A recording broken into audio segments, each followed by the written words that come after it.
tous, bienvenue aux expériences de paysage. Donc nous avons le plaisir ce matin d'accueillir l'agence Mutabilis, les associés qui sont présents, Ronan Gallet et Juliette Baillemêtre. Merci à vous. Donc, merci à vous et à tous vos collaborateurs aussi. Vous fêtez vos 15 ans d'agence aujourd'hui. Vous nous avez donc proposé un titre pour cette conférence, Mutatis Mutandis. Donc vous allez nous expliquer un peu ce que cela veut dire. Et c'est vrai qu'on a hâte de voir à la fois tous vos projets. C'est l'intérêt des expériences de paysage, de partager aussi votre travail. Donc tous vos projets et puis aussi à la fois toute votre approche autour de ce nom d'agence Mutabilis. Vous avez dit mutabilité, longévité, donc on a envie de tout apprendre. Et aussi toutes les compétences que vous développez dans votre agence, que ce soit design, programmation, urbanisme. Donc merci à vous et puis bonne conférence. Bonjour à tous, merci. Ronan Gallet, donc je suis paysagiste DPLG, urbaniste. Juliette Baillemêtre, paysagiste aussi, urbaniste. Mutatis Mutandis. Quand on a cherché le nom de notre agence, en fait, on voulait un nom qui soit relativement léger et en même temps un nom qui parle un peu de notre travail. Et l'expression latine Mutatis Mutandis est venue de l'idée du papa de Juliette, qui veut dire changer ce qui doit l'être. Alors il y a plusieurs manières de pouvoir comprendre changer ce qui doit être, changer absolument parce que ça doit changer, ou changer avec une certaine forme de justesse. On est plutôt dans cette définition-là, essayer d'être juste, approprié dans les changements que l'on provoque à travers nos projets. Mutatis Mutandis 1, parce que sans doute que la deuxième fois, on revisitera encore différemment tout ce qu'on vous a dit aujourd'hui. Aujourd'hui, l'agence, c'est à peu près c'est 15 personnes, précisément. 15 ans, 15 personnes. Nos collaborateurs, pour certains, sont paysagistes des PLG de Versailles ou d'autres écoles. Pour d'autres, sont urbanistes. Pour d'autres, sont architectes ou ingénieurs. Ils nous aident à travailler sur tous les aspects des projets que l'on traite à l'agence. On va vous en présenter 5 aujourd'hui. En premier, on va peut-être un petit peu aborder la manière les typologies de projets qu'on peut traiter à l'agence, et puis après, on abordera 5 projets plus précisément. Les grands espaces, par exemple avec Boye, qui est un centre d'interprétation de l'environnement au niveau du lac de Grandlieu, avec un travail où on n'est pas intervenu sur tout le territoire, mais sur la manière de déambuler depuis le centre d'interprétation jusqu'au lac, avec des stations d'accueil pédagogiques, des passerelles pour franchir, pour aller au-delà, et puis ce centre d'accueil avec une expression du travail qu'on aime bien réaliser, puisque là on a réalisé une partie des nids ou de ces installations avec Stéphanie Butier, qui était dans notre promo, qui était paysagiste, et qui aujourd'hui est plutôt artiste, et travaille sur le tressage, et travaille notamment sur de nombreux projets avec nous. Donc espace contraint, on est à Arcachon, la commande c'était de relier le petit port au front de mer actif par 850 mètres de long de promenade sur le haut d'une plage qui a été complètement privatisée. Donc la seule manière d'avoir une déambulation publique, c'était finalement de créer 2 rubans, un pour les piétons, un pour les cyclistes. Ces 2 rubans qui sont entièrement submersibles. Parc naturel urbain, on est à Rouen, l'hippodrome, le parc des Bruyères, ancien hippodrome, 30 hectares, c'est un projet qui est en chantier actuellement. Parc naturel urbain parce qu'on est sur cette thématique où en même temps on veut faire un parc, on est forcément dans le domaine anthropique de l'espace vivant et en même temps il y a de plus en plus de désir de voir la nature sous une forme plus naturelle. Alors sans doute que ça se rapproche peut-être de ce que nous on peut avoir facilement à Paris comme le parc de Vincennes ou celui du Bois de Boulogne. Jardin urbain, le jardin des géants à Lille, alors là, qui est à l'inverse d'un parc naturel il y a de la nature, mais on est dans le trait dessiné, dans l'artifice le plus complet, même si on recherche à travailler justement, à retrouver les origines de ces territoires qui avaient été complètement minéralisés. On est dans le quartier Euralille. Thématique tourisme et culture. Le château du Hansbourg, où là, on est à la fois dans la grande dimension du paysage et peut-être dans sa définition première qui est une personne qui se place dans un territoire et qui regarde ce qu'il voit, le nomme paysage, voilà, avec des installations, du travail sur le sol, une reconquête de ce château, de cet intérieur qui accueille un bon nombre d'événements.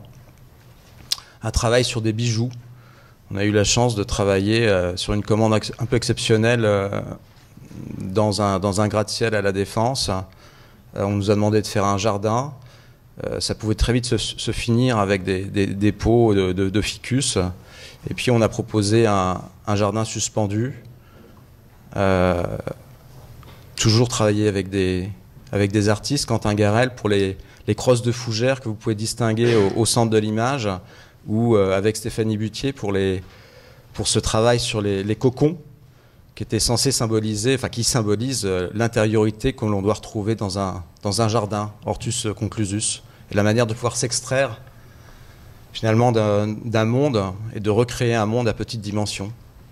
Et voici la réalisation de ces cocons suspendus à 17 mètres de hauteur et qui sont à lévitation du sol à 40 cm. Une prouesse, un bijou, parce que c'est aussi beaucoup d'argent au mètre carré, sans doute qu'on n'aura pas l'occasion de retravailler sur un sujet similaire. L'échelle urbaine, à contrario du petit bijou, des grands bijoux, on va dire, Mulhouse, le centre-ville, où on a été urbaniste pendant 6-7 ans, et paysagiste pour la requalification de l'ensemble du centre-ville. Donc ça, c'est un des projets, comme le Jardin des Géants, qu'on va détailler un peu plus profondément. Un travail sur les espaces publics, sur le design, sur l'art. L'échelle urbaine du quartier. Donc on est aussi également urbaniste de quartiers neufs, comme à Noisy, au bord de la Marne. Et on est ici maître d'œuvre sur ce projet-là des espaces publics. Mais ce n'est pas systématique dans ces missions d'urbaniste. Des projets qui commencent, on vient de gagner Saint-Étienne, donc on va démarrer la rénovation du centre-ville, et c'est à la fois en tant que paysagiste et à la fois en tant qu'urbaniste sur la reconquête, la restructuration, le curetage, la rénovation d'îlots, ou la rénovation de grands axes d'espaces publics comme à Issy-les-Moulineaux. Là on est sur la RD 50, qui est un axe qui part de la Seine et qui remonte sur le coteau, un axe structurant, et qu'on vient de gagner et qu'on va commencer en études. Donc 5 projets illustrés pour parler de notre travail. Alors là, après cette petite revue un peu des échelles et de ce qu'on fait aujourd'hui, on a pris des extraits, mais ce qu'on peut voir tout de suite, c'est qu'on est un peu touche à tout. C'est ce qu'on aime bien.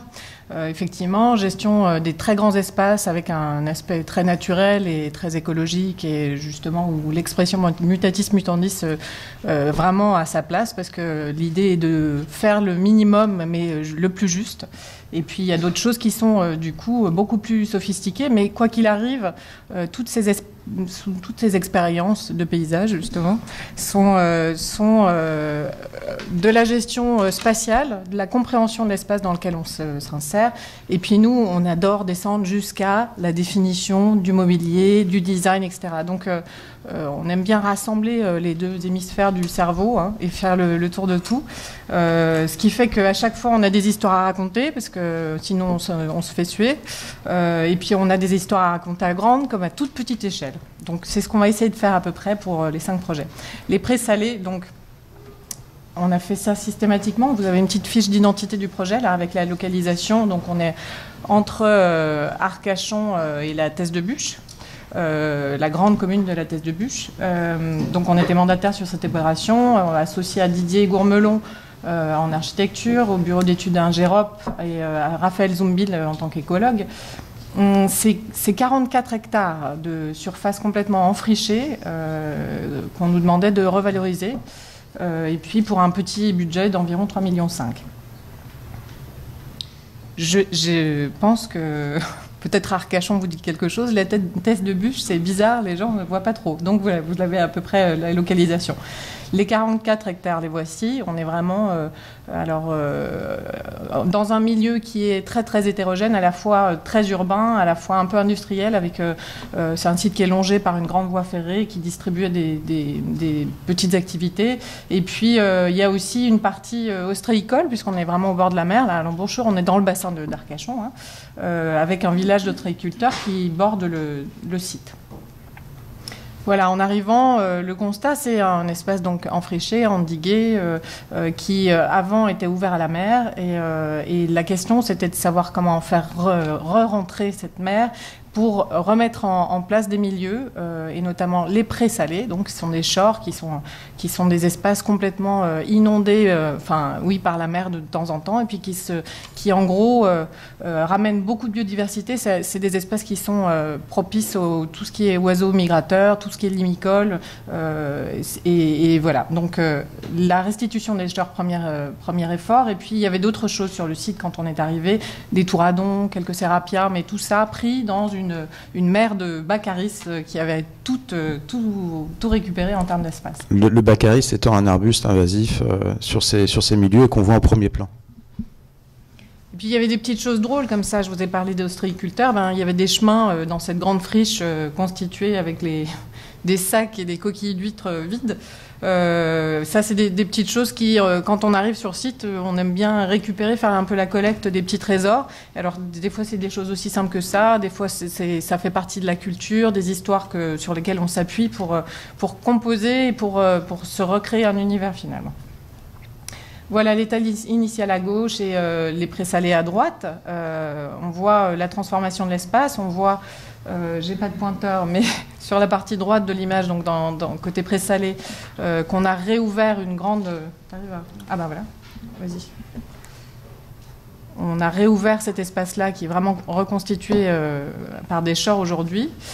Cet espace ne peut vivre que si la vanne qui était défectueuse et en état d'abandon est remise en état. Donc ça a été la première action. Et puis en arrière, là, toute la partie qu'on voit le long de... Voilà. On est sur des jardins de lagunes, des espaces où finalement l'eau déambule doucement, et en fait on est vraiment là à l'intermédiaire entre de l'eau douce et de l'eau salée, donc avec des milieux aussi riches que vous pouvez l'imaginer d'un point de vue biodiversité et oui, richesse floristique et faunistique. Le chantier sur 44 hectares, c'est un peu au départ à la grande masse. Les voici. En gros, c'est un peu comme travailler au pinceau-brosse sur un format A5.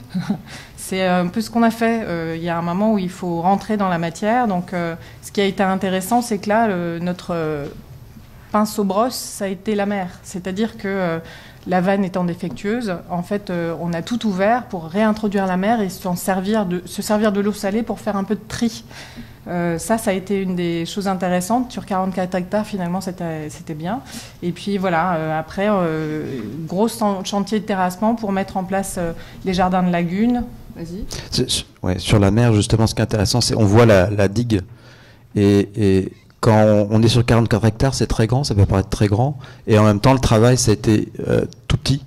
Parce que cette digue, elle fait 30 ou 40 cm de haut. Donc en fait, c'est le chemin qui a servi aux engins de terrassement qui est devenu cette limite entre l'espace d'eau douce et l'espace d'eau salée qu'on a réouvert. Voilà.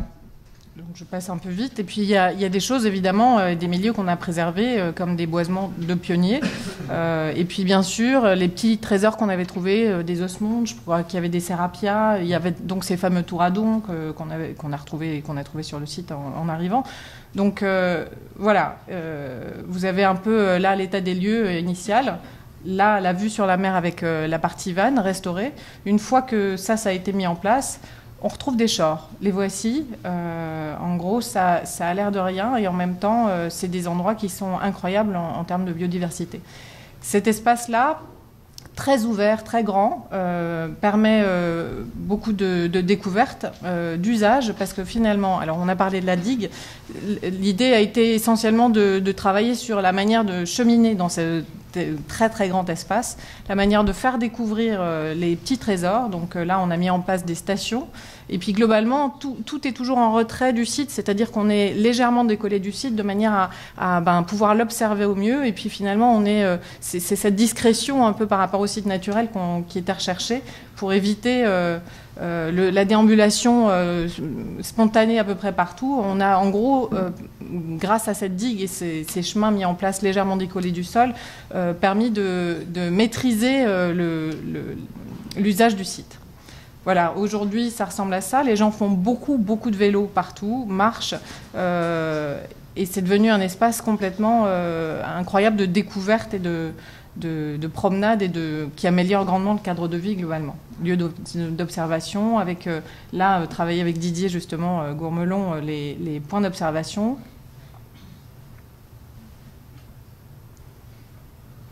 Je vous parlais du chemin légèrement décollé du sol. Voilà, on est vraiment dans cette idée-là. Et finalement, ponctuellement, on peut descendre et rentrer dans l'espace naturel vraiment. Mais l'espace du visiteur est assez canalisé. On a travaillé sur alors, je vais parler un peu de design. On a travaillé sur des éléments qui sont à l'échelle du site. C'est-à-dire que là, on est sur des gros bastins pour permettre à la fois de se pencher, voir le milieu naturel. En même temps, voilà, c'est du garde-corps. Ça répond à toutes les normes de garde-corps, tout en étant un peu spécifique au projet. Ce qui est intéressant là, c'est que c'est une photo alors beaucoup plus avancée par rapport au short que vous avez vu précédemment, où il y avait encore pas mal de fragmites. Là, on est sans doute 3-4 ans après. Et on voit bien que le milieu, le paysage s'est totalement réouvert. Les baccaris sont disparus. Et c'est aussi ça l'intérêt de ce projet, c'est qu'on a ramené une diversité de 3 milieux sur les 45 hectares. Un milieu d'eau salée, un milieu d'eau douce, un milieu plus sec. Et une réouverture de paysage depuis la partie habitée de la ville. Et puis, juste pour finir par ce clin d'œil, c'est que dans ces chemins un peu canalisés, certains sont fixes et puis d'autres évoluent et sont ouverts ponctuellement. On s'est servi de ces petits trésors qu'on avait trouvés, et notamment des coquilles d'huîtres, pour remettre en place des chemins dans l'espace. Alors ces sacs de coquilles d'huîtres, c'est les techniques utilisées par les ostréiculteurs dans le bassin d'Arcachon pour pouvoir se déplacer sur leur lieu de production des huîtres. On parle du jardin des géants. Alors là, effectivement, comme Ronan l'a dit tout à l'heure, rien à voir. C'est-à-dire que là, on est dans un milieu complètement artificiel. Fiche d'identité, donc c'est pour la métropole qu'on a travaillé. C'était le souhait, finalement, le programme a été le souhait d'avoir un jardin dans cet espace complètement envahi par la voiture, etc. Un jardin d'émotion d'exception. L'initial, l'intitulé, on va dire, du programme était celui-là. Et quand on est arrivé sur site, ça a été un peu compliqué parce qu'effectivement, il a fallu aller chercher loin dans notre imaginaire pour sortir du contexte et réussir à trouver un univers un peu magique. Donc c'est un concours qu'on a fait en 2005, la livraison a été en 2009, c'est 3,5 hectares, donc effectivement rien à voir par rapport aux 44 de la test, et pour un budget de 5,5 millions à l'époque. Lille. On est ici coincé entre au nord la partie de la Madeleine, avec une très grande poche verte qui est le cimetière de l'Est de la Madeleine. Voilà.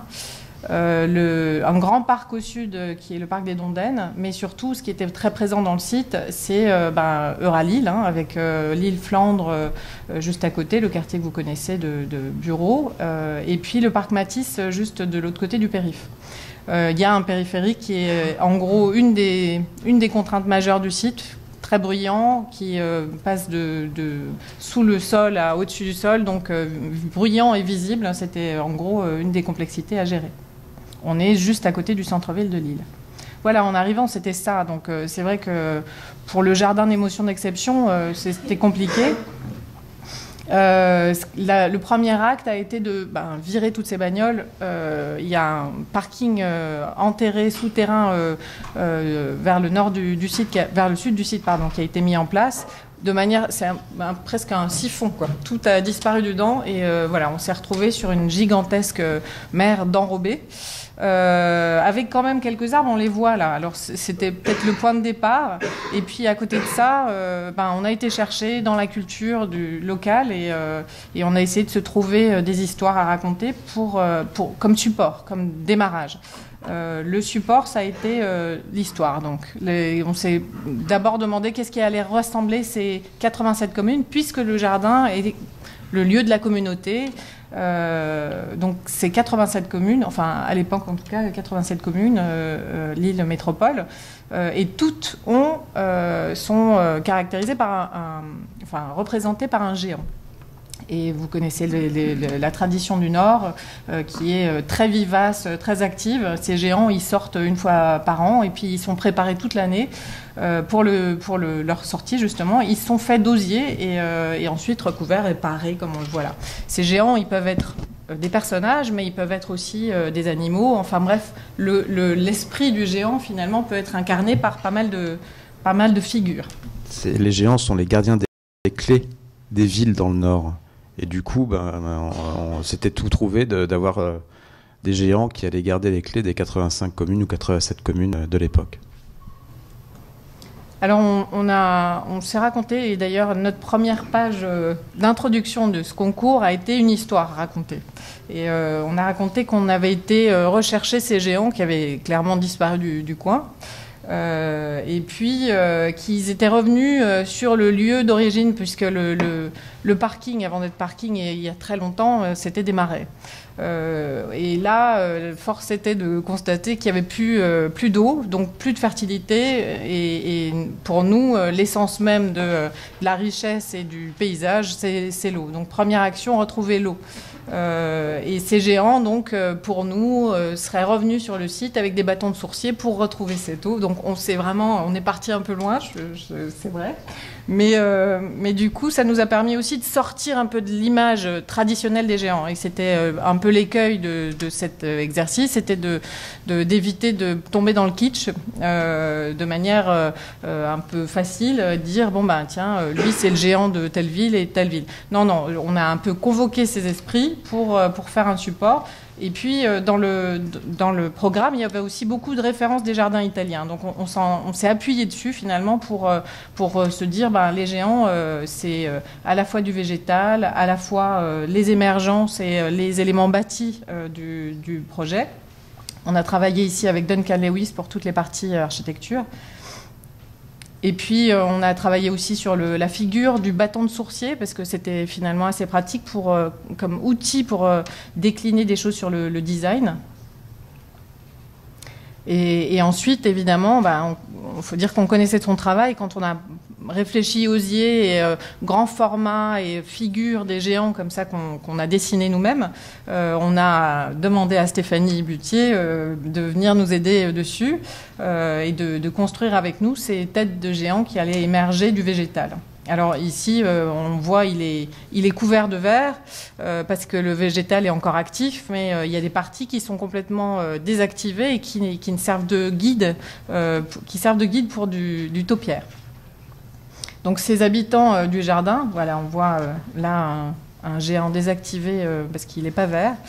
Ils surveillent et ils guettent tous les visiteurs. Ils animent et habitent complètement le site. Ils émergent de temps en temps et sont complètement enfouis à d'autres moments. Ils ont des cheveux parfois et parfois pas du tout. Voilà, on est parti de ça. Le petit croquis en haut à gauche qui a été un peu notre logo pendant un temps s'est transformé. On a travaillé donc toujours avec Stéphanie sur les maquettes, la manière de faire du grand format. Donc elle a beaucoup soudé. On a travaillé ensemble en partant du dessin. Ça c'est une chose importante aussi parce que c'est quelque chose qui est très présent dans notre agence. On dessine encore. Moi je viens d'une formation artistique et je passe par la main avant de passer par l'ordinateur. Et voilà, on s'est retrouvés sur ça puisque Stéphanie aussi a fait des études d'art.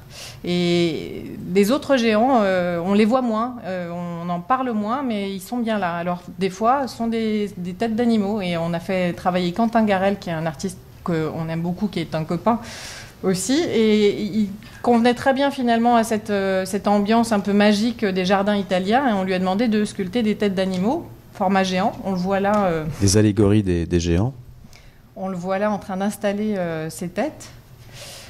Voilà, et elles animent un peu comme des têtes cracheuses de la Villa d'Este. Elles animent le jardin autant que les têtes des géants tressés de Stéphanie.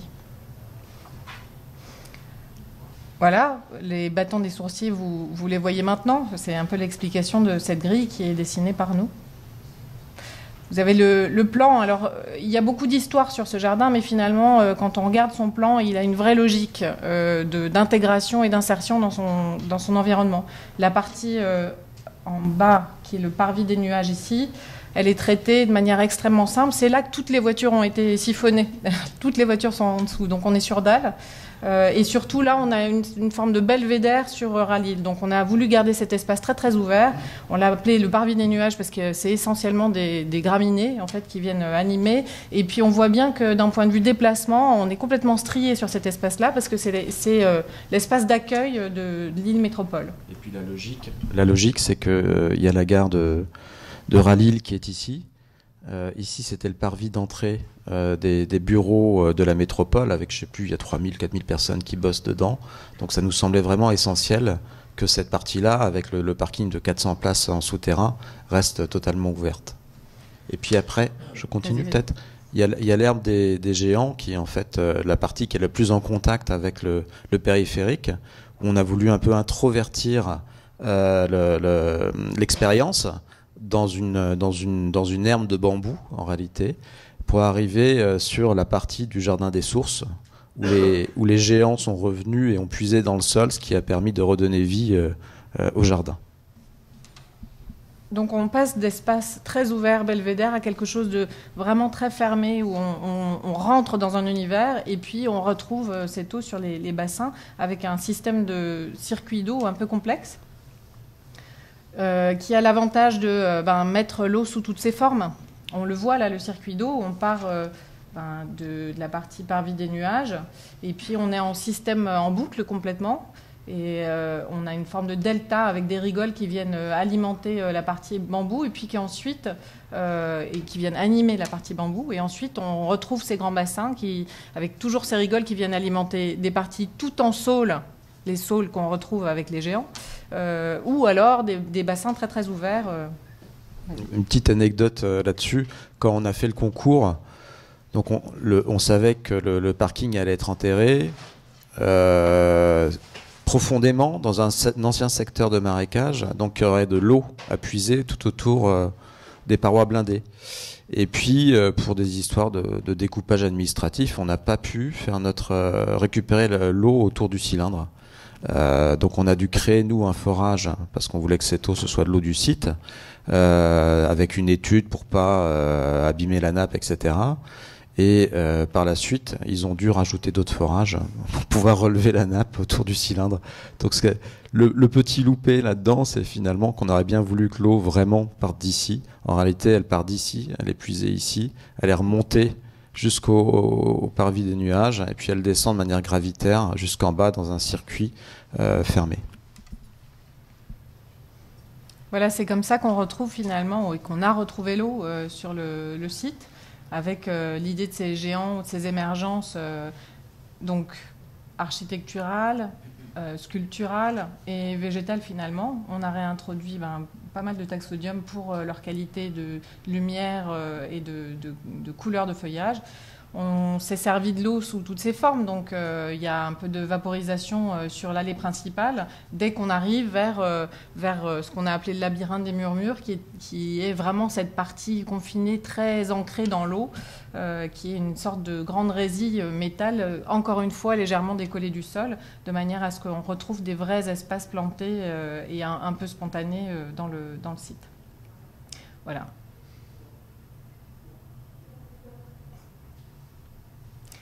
Cette partie, c'est donc l'herbe des géants. On est vraiment contre le périphérique. Et alors, c'est incroyable parce que ce qui est vrai, l'anecdote qui est de dire ce qu'on ne voit pas, on ne l'entend pas, on l'a expérimenté là. Effectivement, quand on est arrivé sur le site et qu'on était très ouvert sur le périphérique, on avait l'impression qu'on n'arriverait jamais à s'extraire finalement de ce bruit, de cette cacophonie.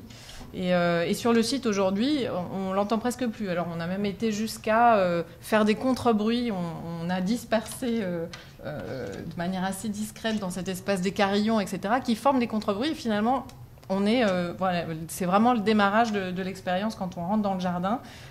C'est incroyable parce qu'on sort d'un espace tellement urbain et on ne s'attend pas à être vraiment projeté dans un univers pareil. Aujourd'hui, voilà, ce jardin, il a 10 ans. Ce qui est intéressant aussi, et ce pourquoi on est assez content, c'est qu'il vit très bien. Il a été complètement pris d'assaut et il est tout le temps incroyablement utilisé. Il est utilisé à la fois comme destination, c'est-à-dire que vraiment les gens viennent le visiter. On est en train de travailler sur le label Jardin Remarquable. Donc ça c'est une bonne chose, mais c'est aussi un site du quotidien, c'est-à-dire que les gens le traversent beaucoup simplement pour aller d'un espace à l'autre, et ça a été une des choses qu'on a étudiées finement au départ, c'est d'être inscrit dans les déplacements urbains globalement. Et donc 10 ans après, la maîtrise d'ouvrage nous recontacte pour...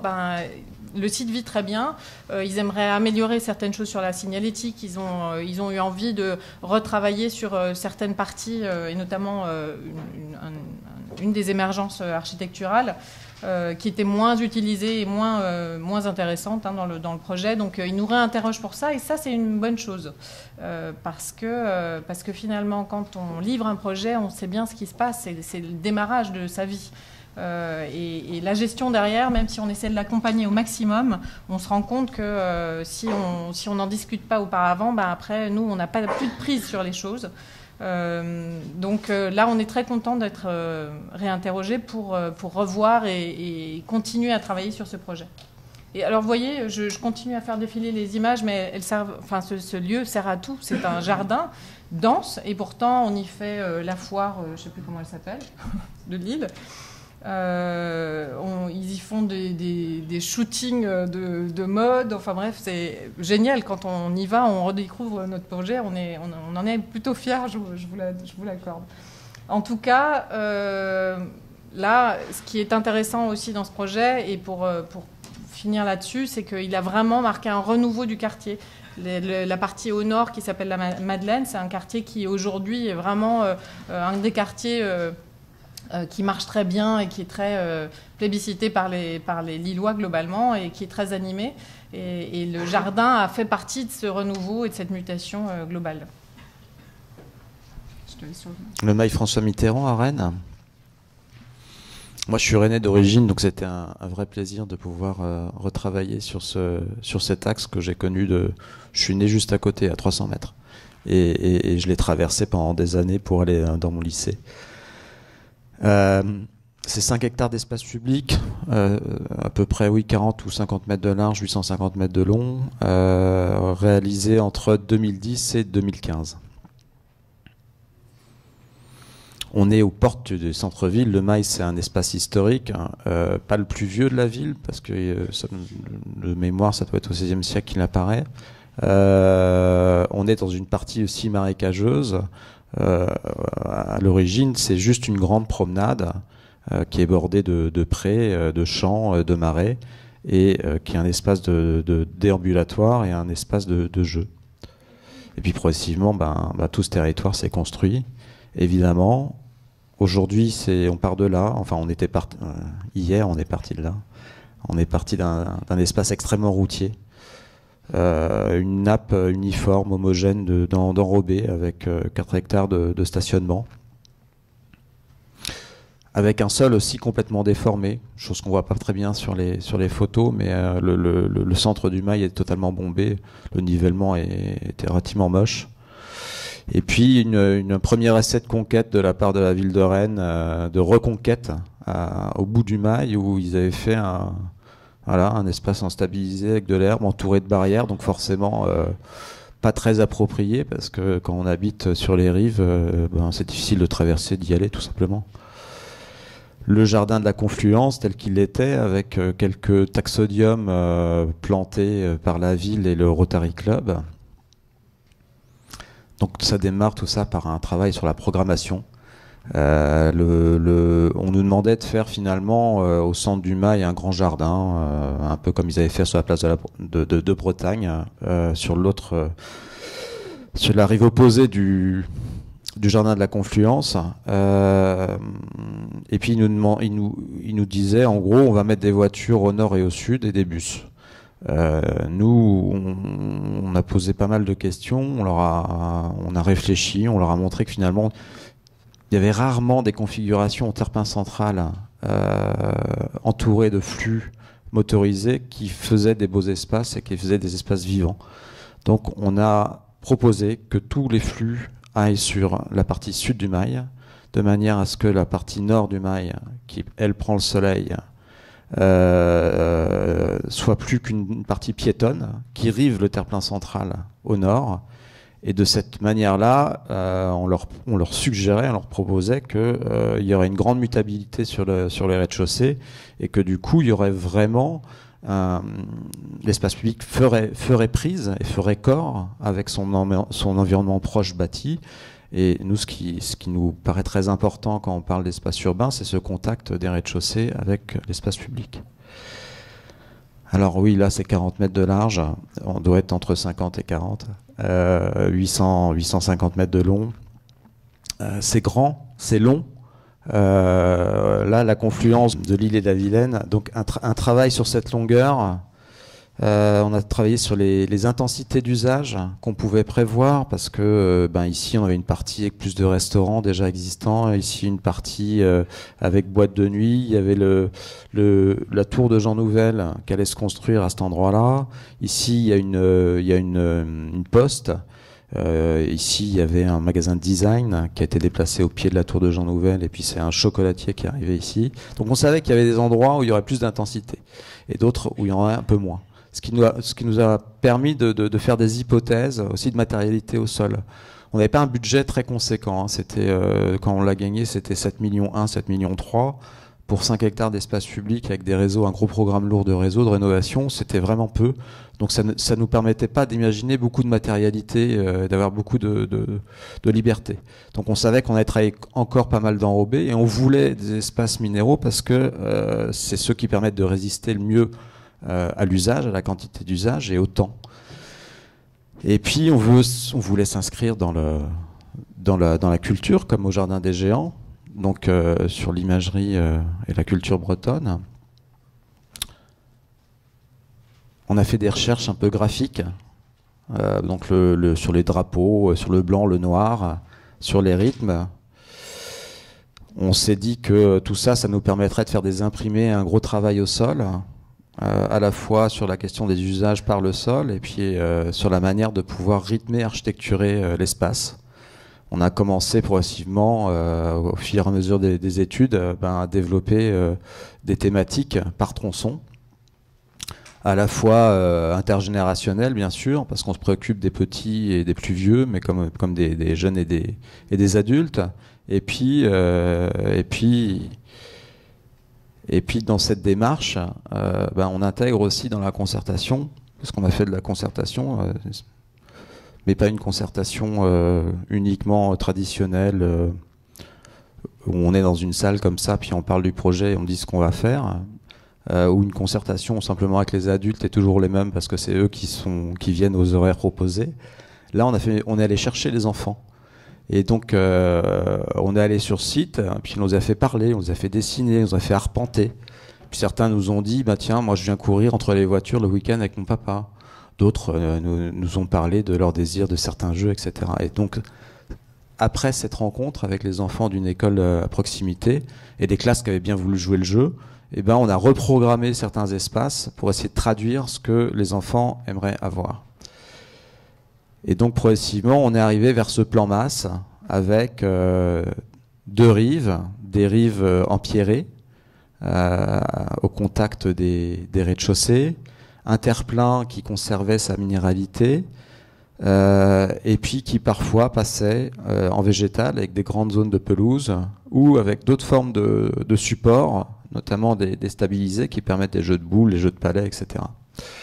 Je reviens juste une seconde sur la matérialité. Il y a une chose qui est intéressante, c'est que spontanément, on pourrait se dire le sujet, et d'ailleurs c'est sur ça qui nous interrogeait, c'était le centre du mail, et donc c'est là qu'on va mettre de l'argent.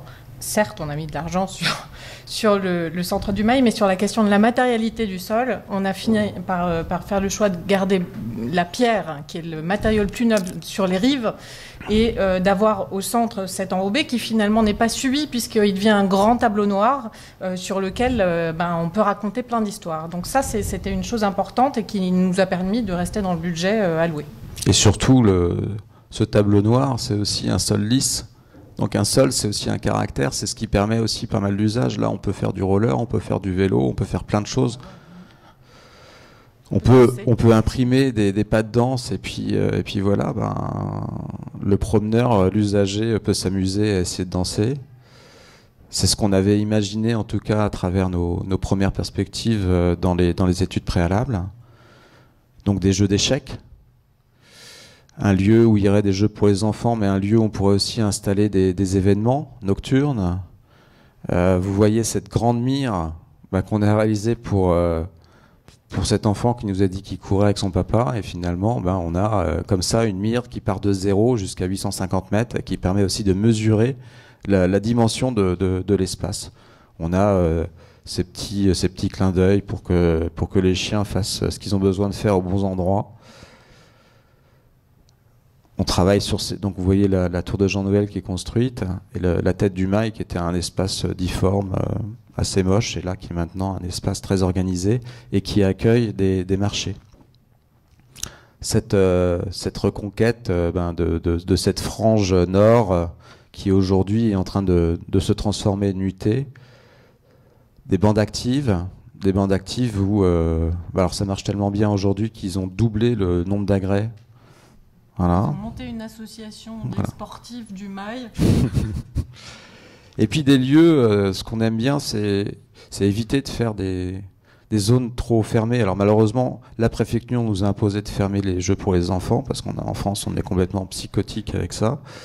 Mais en tout cas, on a réussi à installer des agrès qui ne sont pas des terrains de sport classiques. Là, il y a juste un panneau de basket, il n'y en a pas deux en face. Et un panneau de basket, ça permet de jouer, tout simplement.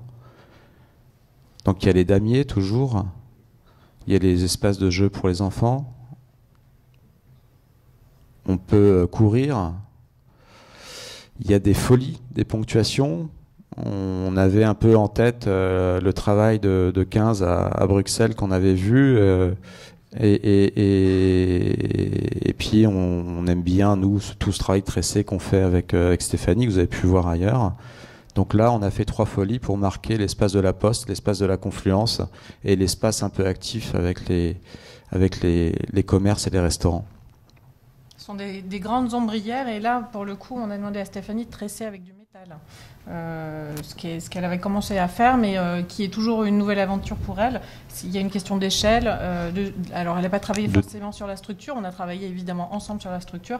Par contre, on lui a donné carte blanche sur la manière de tresser réellement. Et aujourd'hui, ces ombrières, elles sont hyper intéressantes parce que ce ne sont que des ombrières. Hein. On ne vient pas s'abriter quand il pleut. Pourtant, tout le monde se retrouve là. C'est vraiment des points de rendez-vous. Et sur 800 mètres de long, c'est hyper important de pouvoir jalonner l'espace et marquer des endroits où finalement les gens se retrouvent. Avec des assises, vous voyez, qui sont parfois relativement simples, juste un cube en bois. Bon, on les retrouve souvent, vous les avez vus à la Thèse de Bûche. On aime bien ces choses assez simples, vraiment pas du design compliqué. Puis des choses un petit peu plus complexes. Des bancs tables qui font conversation, on peut s'installer à plusieurs. Donc ces folies, ces limbes, c'est du cuivre étamé. Ce qui est beau, c'est que ça fait le jour une belle projection au sol, et la nuit, c'est éclairé à l'inverse, donc ça devient des corps lumineux la nuit. Ce jardin de la Confluence, donc on a restructuré entièrement, on a amplifié la présence des taxodiums, un végétal que vous avez vu au Jardin des Géants, un peu comme au Jardin des Géants parce qu'on est dans un espace inondable, on a accentué l'inondabilité, on On a mis les gens légèrement suspendus, de manière à ce qu'ils aillent vers l'eau. Et puis, on a restructuré des éléments qui étaient déjà préexistants, qu'on a recapotés. Ici, il y a un petit embarcadère. On a retravaillé une rive avec des techniques un peu plus écologiques, on va dire, qui servent tout de suite aux canards. Entre autres. Hein. Entre autres. Avec ces chaises qu'on a pu voir aussi à Arcachon, qui sont suspendues, simplement accrochées. Voilà, la tête de la confluence, avec des pierres qui étaient déjà en place, qu'on a simplement retrouvées et remises en valeur. Ça, c'était la tête du mail, donc. La tête du mail aujourd'hui. Ce qui est intéressant, c'est que quelques années plus tard, aujourd'hui, le mail, comme le Jardin des Géants à Lille, font partie des parcours touristiques de la ville.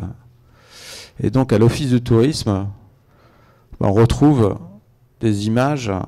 Il y a eu une mutation énorme en fait de tous les commerces par la reconquête finalement de ces espaces publics. C'était des restaurants assez simples, avec surtout beaucoup de travail d'agences de travail temporaire. Et puis c'est devenu des restaurants peut-être un poil plus branchés, mais surtout un lieu de destination pour les trentenaires, quarantenaires qui n'avaient plus trop de lieux à Rennes.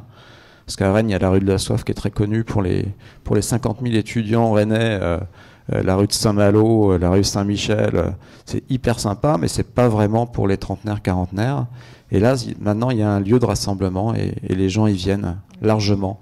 Donc vous avez vu le Speedburger, l'Aiglon, tout ça, ça s'est transformé. C'est un lieu où il y a comme ça des brocantes. C'est un lieu d'exposition artistique, la nuit, le jour, d'événements de quartier.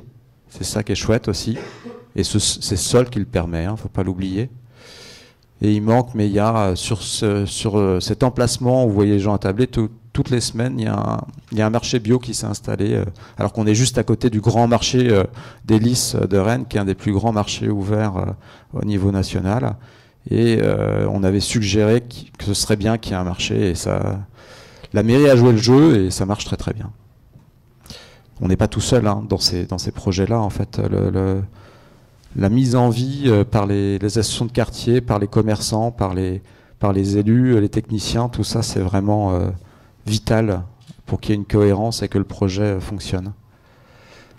Alors là, on continue à faire le tour des sujets qu'on aborde à l'agence. Et là, c'est un peu différent. Donc, on est effectivement urbaniste de la ZAC de l'île de la Marne, de l'écoquartier de l'île de la Marne, et paysagiste des espaces publics. Moi, je voudrais vous parler plus de la partie urbanisme, parce que finalement, on est ravis de pouvoir, et puis on a assez naturellement et très spontanément, on est parti dans cette dimension, et on la revendique un peu aujourd'hui. Parce que pour nous, elle est complètement inhérente à la question du paysage et je pense qu'on a des choses, on aborde les choses un peu différemment des architectes urbanistes et les visions sont complémentaires. Donc voilà, Noisy, en gros, l'aménageur c'est la Socarène, c'est un concours qu'on a gagné en 2015 et puis la livraison prévisionnelle avec tous les lots et toutes les parties bâties, c'est à peu près pour 2021. C'est 10 hectares, donc c'est relativement grand, mais dans ces 10 hectares, on a une grande partie de surface inondable. On est environ 500 logements. On est au bord de la Marne, donc à Noisy-le-Grand. Donc, juste pour brosser un petit portrait général, l'insertion dans le territoire, on n'est pas très très loin finalement du Bois de Vincennes, mais on se rend compte là par la image, on est là juste ici dans le territoire, déjà dans le territoire de Noisy. Ce qui est intéressant à Noisy-le-Grand, c'est que c'est une ville laboratoire, c'est une commune laboratoire. On est à la fois du plateau, des bois, on a des coteaux, on descend au bord de la Marne. C'est une ville riche en termes d'inscription globale dans le territoire et puis avec plein de situations très différentes. Bord de Marne, ce qui est caractéristique, c'est des nappes de pavillonnaires qui sont... Alors, on a je pense, le tort de dire que c'est pas du dense, c'est pas dense en hauteur, c'est vrai, mais par contre, c'est relativement dense globalement. On a une inscription avec des rues assez simples qui descendent vers la Marne, et puis tout le reste avec des pavillons relativement épais, plutôt hauts aussi, qui font que il y a une image un peu inscrite aujourd'hui sur les coteaux de la Marne et qui a tendance à muter. Muter parce que Noisy-le-Grand, Grand Paris, il y a aujourd'hui beaucoup de perspectives dans ces territoires de la périphérie de Paris. Qu'au contrat de plan de développement, en gros, on accentue sur la capacité et on demande aux communes de se doter de plus en plus d'offres de logements parce que, effectivement, aujourd'hui, on sent qu'il faut partir assez loin dans le territoire de l'Île-de-France et offrir un maximum d'habitations. Donc Noisy répond présent globalement parce que c'est beaucoup de projets. Ici on a la partie Mont-d'Est qui correspond à la gare RER. C'est un peu là que tout le monde arrive parce que c'est l'accès le plus facile par le RER A. On est sur le plateau avec des choses que vous connaissez certainement, genre le Palazzo d'Abraxas ou les gros camemberts. Voilà, c'est dans l'idée, tout le monde a un peu cette idée-là de Noisy. Dans ce travail sur les projets et sur le fait d'habiter et d'offrir du logement à Noisy, il y a une espèce de grande banane là, de projet qui vient jusqu'à la Marne, en passant par Maille Horizon Nord, etc., les Baeurs, et puis notre projet tout au bout qui n'a rien à voir avec le reste. Et c'est ça qui est intéressant parce que du coup, on a une diversité de situations vraiment énorme à Noisy. On a la chance d'avoir la Marne parce que la trame verte, trame bleue, il y a une vraie dimension écologique et en plus cadre de vie naturel avec le parc de la Haute-Île qui est vraiment un espace, un vrai réservoir écologique. Et puis nous, dans ce territoire, on s'est mis en cohérence avec cette dimension transversale de l'eau et de la nature. Mais ce qu'on peut voir là dans les taches pochées rouges, c'est que pour une fois, hormis le parc de la Haute-Île qui est vraiment très écolo et puis réserve, on a là une grande surface aujourd'hui qu'on trouve rarement finalement sur les berges de Marne. Voilà le site tel qu'il était quand on est arrivé à peu près. C'est une friche qui a bien 20 ans. Sur lequel il y a eu pas mal de projections et de projets qui n'ont pas forcément abouti. Ce qu'on peut dire de cette image, c'est qu'on voit là sur la partie gauche vraiment le pavillonnaire, et puis de l'autre côté, nous, ce site est vraiment en transition avec une plus grande échelle liée à des équipements supra-communaux. C'est le SIAP et le CEDIF, et donc là, pour information, il y a un tiers de l'eau potable des Parisiens qui est pompée dans la Marne. Voilà. Donc on est vraiment en bascule entre des échelles d'activité et d'habitat avec la présence de la Marne qui est l'atout à quelques mètres. C'est très bucolique, c'est charmant. On vient s'y promener. On a toute la partie voie verte qui permet finalement de relier assez facilement le site au RER. Donc ça, c'était un des atouts du projet aussi, c'est de dire que la question du déplacement ne se résout pas seulement par l'idée de il y a le Grand Paris, il y a toutes les infrastructures un peu lourdes qu'on met en place aujourd'hui, mais avec ce qui existe et les voies vertes, on est aujourd'hui en vélo ou en trottinette, puisqu'on fait beaucoup de trottinettes. Je peux vous dire qu'on est à un quart d'heure de la station RER et que finalement c'est extrêmement accessible alors que ça paraît très loin. Alors le site en friche depuis 20 ans, c'est lieu de promenade, il y a beaucoup de noyers, alors les gens, d'où le nom de Noisy d'ailleurs, les gens viennent ramasser des noix, etc. Ça c'est des petites choses qu'on aime bien encore une fois collecter, ça faisait partie d'un des petits trésors et évidemment c'est des choses qu'on va préserver dans le cadre du projet. Et puis il y a des zones qui sont largement enfrichées, alors ça c'est toujours le débat avec la partie écologique, mon Dieu, les acacias, on va se faire dévorer. Non, il faut absolument, dans l'idée, les abattre pour dès qu'on commence à faire les études d'impact et les relevés faune-flore, on nous dit les acacias, surtout, vous les virez tous. Non, on n'est pas tout à fait d'accord. Et puis, en plus, on est là soumis à autorisation de défrichement. Donc, il y a un moment où on devient complètement schizophrène, où on ne peut pas défricher. En même temps, il faut tout abattre. Donc, on a eu quelques petits challenges comme ça. La petite anecdote sur les acacias, parce que ça revient partout où on travaille. Les robiniers, c'est quand même une des seules essences en France qui propose du bois qui soit naturellement résistant. Donc en gros qu'on peut mettre en place dehors sans avoir à le traiter et qui est vraiment une alternative au bois exotique. Et aujourd'hui, les écologues regardent le robinier comme une plante invasive alors que elle est invasive effectivement sur pas mal de friches. Elle n'a pas des comportements hégémoniques sur d'autres espaces. Donc il faudrait un petit peu changer, moduler tous ces propos des écologues là-dessus et puis re-regarder cette nature qui de toute façon est là, contre laquelle on ne peut pas lutter, mais plutôt travailler avec. Du coup, pour cette partie-là, on a des zones qui sont plus naturelles qu'on va maintenir dans l'idée d'espaces plus sauvages. Et puis l'acacia, on va travailler finement pour le maîtriser, mais évidemment, il reste en place. Voilà, je vous parlais des rues qui sont sèches, qui descendent. C'est vraiment des petits gabarits. Elles reprennent le parcellaire, elles descendent jusqu'à la Marne, elles ouvrent vers la Marne. C'est quelque chose qu'on a gardé dans le cadre du projet, évidemment. Et puis on voit là qu'il y a ce qui est intéressant, c'est que on aperçoit un cèdre. Il y a des espèces de vestiges des parcs, en fait, des grands domaines qui existaient auparavant sur les bords de Marne. Et c'est quelque chose qui nous a fait réfléchir dans les préconisations qu'on a imposées aux lots privés, c'est d'avoir quelques arbres structurants dans les lots. Puis petite chose aussi sur la question du bâti, parce que évidemment, donc nous en tant qu'urbanistes, on n'est pas architecte, mais par contre, on a cette capacité à analyser le territoire dans lequel on se trouve, et le rapport au bâti et à la manière d'habiter est tout à fait lié à l'espace public et au paysage. Du coup, on a regardé, voilà, ces espaces-là, on les regarde avec un peu de tendresse. Aujourd'hui, c'est à boire et à manger, c'est le patchwork terrible. Et en même temps, on y trouve toujours des qualités quand on y reste un petit peu plus longtemps. C'est que l'individu est présent. C'est-à-dire qu'on n'est plus dans l'idée de giga-projet où on est tous avalés, on porte tous un numéro.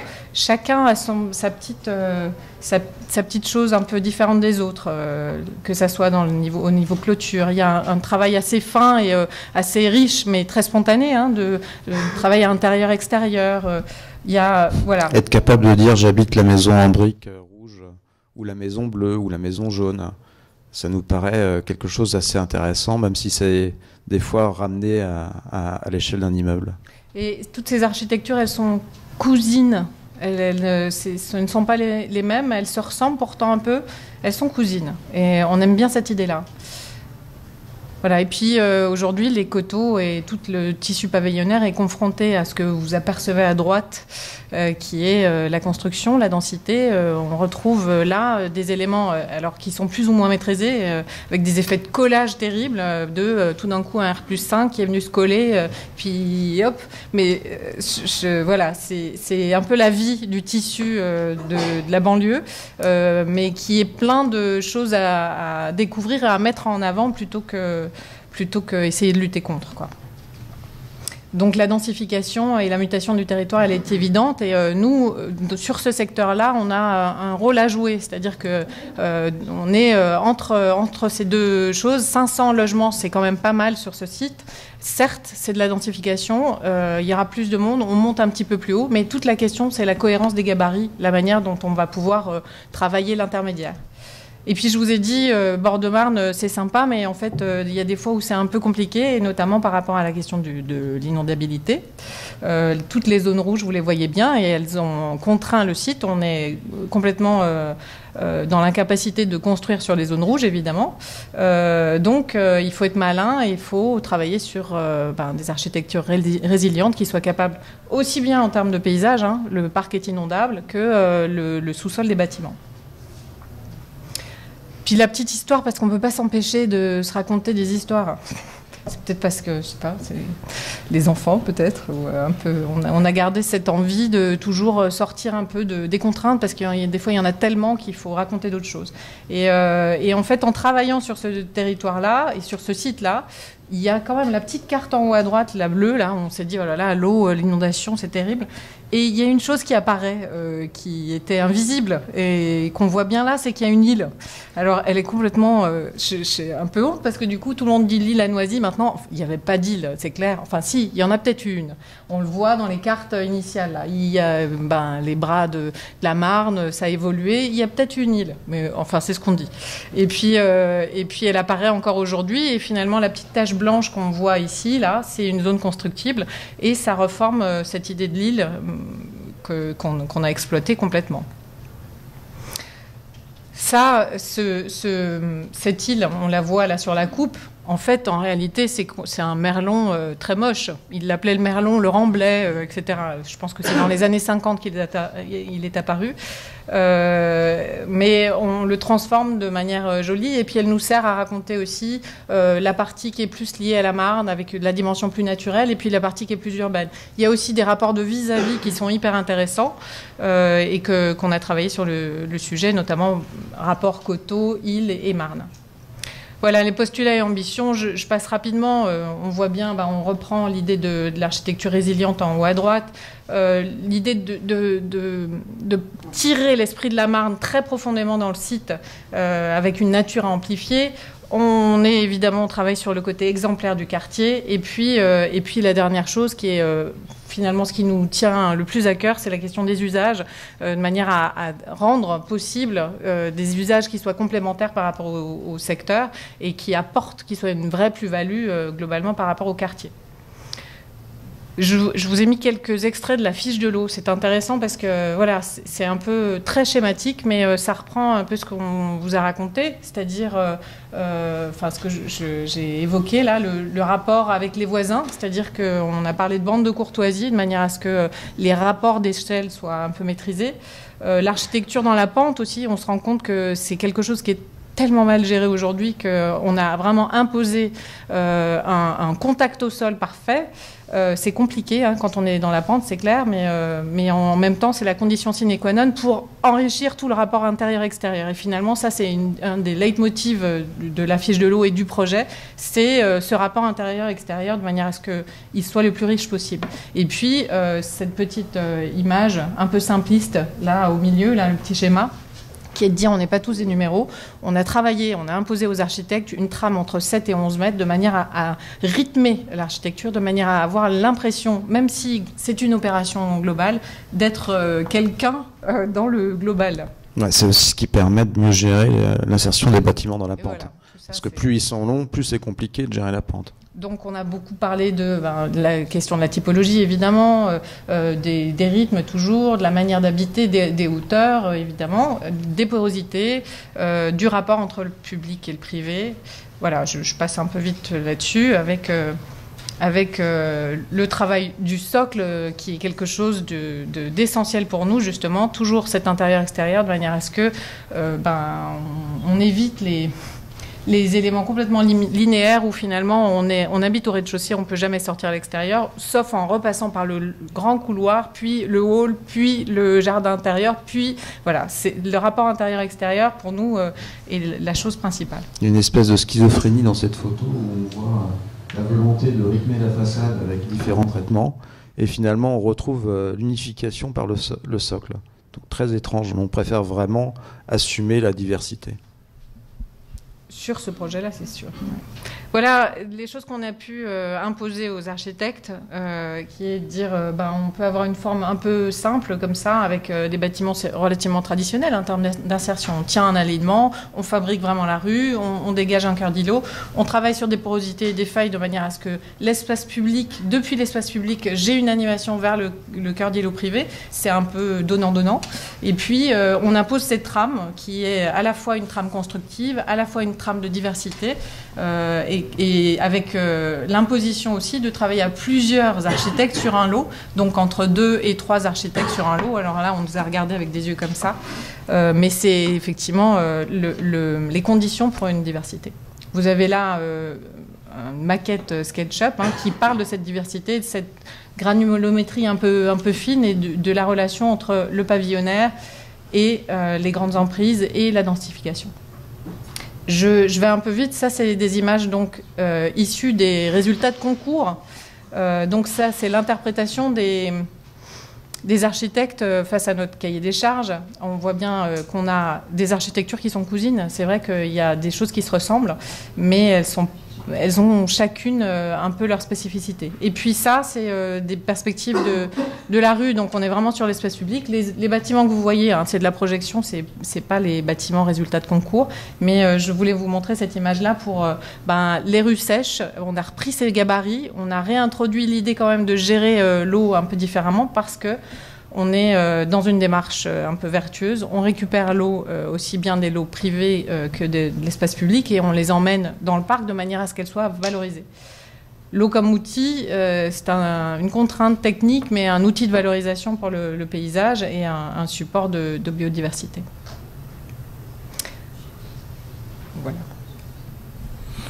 Pour finir, le 5e projet, je crois, donc Mulhouse Grand Centre. Comme je vous ai dit tout à l'heure, on a été entre 2010 et 2017 urbaniste en chef et paysagiste de projet sur la rénovation du centre-ville de Mulhouse. À peu près 60 hectares. On a travaillé avec des copains, Frédéric Roussel, l'agence Fort, qui est aussi un copain de promo.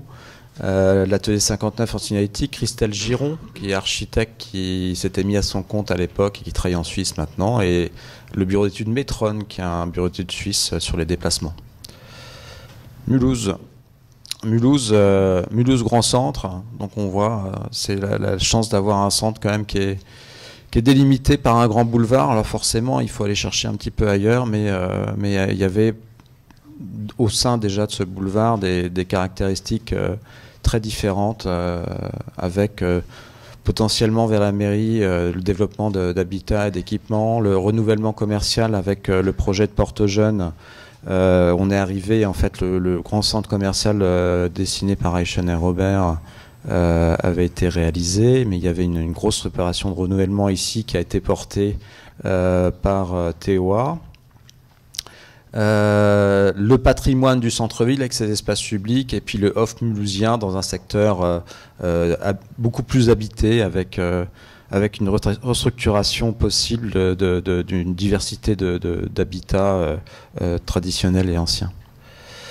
Donc progressivement, on arrive à des esquisses de plans guides qui essayent de mettre l'accent sur les espaces de projet potentiels, avec la restructuration du patrimoine bâti ancien, des espaces publics marquants, la manière de marquer les portes pour entrer dans ce centre-ville, la potentialité de développer d'autres espaces publics plus largement, et puis la manière de se raccorder avec la ZAC Gare, la ZAC de la Gare. Et puis, il y a une autre ZAC ici qui est portée par Michelin, une ZAC de logement social. Une des dimensions sur laquelle on a travaillé sur le centre-ville, c'est la redynamisation du commerce. Donc on est parti de ça pour fabriquer une halle gourmande avec un cahier des charges. On a aussi restructuré l'espace public. On a travaillé également, les images sont à l'envers, excusez-moi. On a travaillé sur un ancien parking silo. Donc on a fait tout un travail sur les déplacements et les stationnements sur les parkings. Et ce parking ne servait pas à grand chose puisqu'il y en a un qui est juste à proximité. Donc on a décidé de le reconvertir. Il a été reconverti en logement, en activité en rez-de-chaussée et en commerce sur la rue. On est intervenu également sur des équipements publics. Là on est sur l'avenue de Vicky à Mulhouse. On a le théâtre, le centre chorégraphique et le musée des Beaux-Arts juste à proximité. Le centre chorégraphique, c'est ce qu'on voit là avec du shingle en façade, était un petit peu décrépit. Donc il y a eu une intervention de manière à reconstituer un socle un petit peu ambitieux sur ces équipements culturels. Et puis ça a été aussi un travail sur la reconquête des façades de toutes sortes. Sur l'ensemble de Mulhouse. Alors on pouvait regarder cette façade qui est là, comme celle-ci. Donc on voit cette rénovation. Alors pas simplement des fois c'est en façade, mais aussi des fois c'est des restructurations beaucoup plus lourdes pour refaire des logements qui étaient insalubres.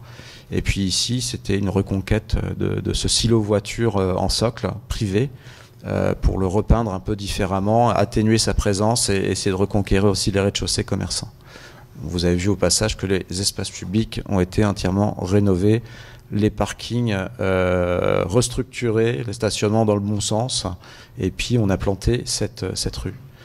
Au-delà de tout ce travail sur l'espace public, sur le commerce, sur la rénovation d'équipements, la restructuration ou la construction d'opérations de logements, on a travaillé également sur des parcours scénographiques pour essayer de redonner à voir la ville à ses habitants ou à des gens qui viennent faire du tourisme tout simplement, avec des parcours un peu extraordinaires, des fils rouges.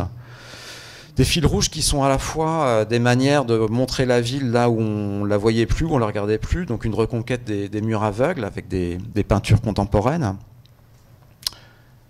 L'intervention de plusieurs artistes, des fois relativement discrètes.